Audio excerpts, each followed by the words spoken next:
Benjamin Franklin said, if you fail to plan, you're planning to fail. This is Rich Bond, and today what I'd like to talk about on our budgeting tips is the process of planning and where does that come in?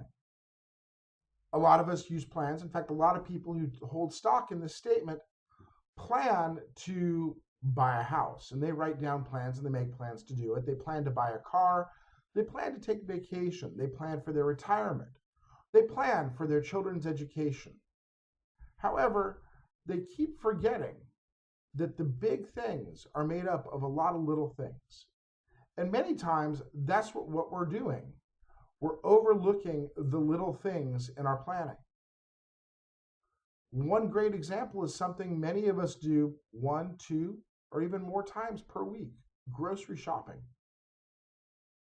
When I go grocery shopping and I have a list and I stick to my list, which is a key, I end up spending a lot less money than if I go without a list and just an idea of what I want to buy. Let me give you an example. The other day, I went without a list.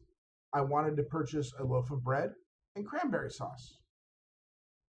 So I did, and I purchased some salad makings, 10 pounds of oranges, bananas, a couple of bottles of soda, and that was pretty much it.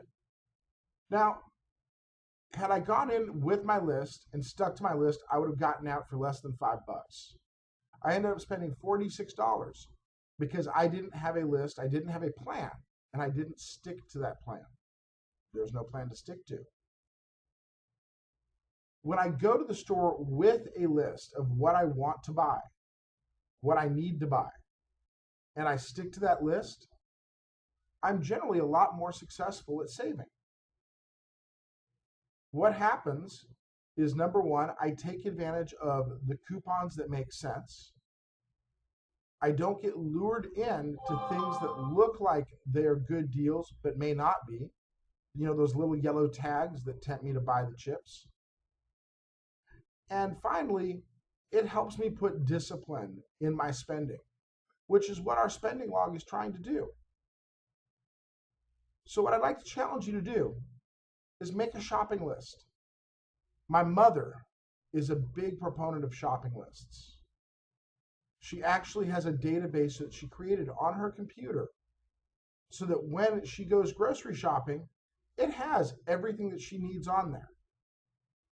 Now, this is really useful because you don't have to make multiple trips to the store because you forgot something. Also, it's a great way to help you have more discipline in your spending.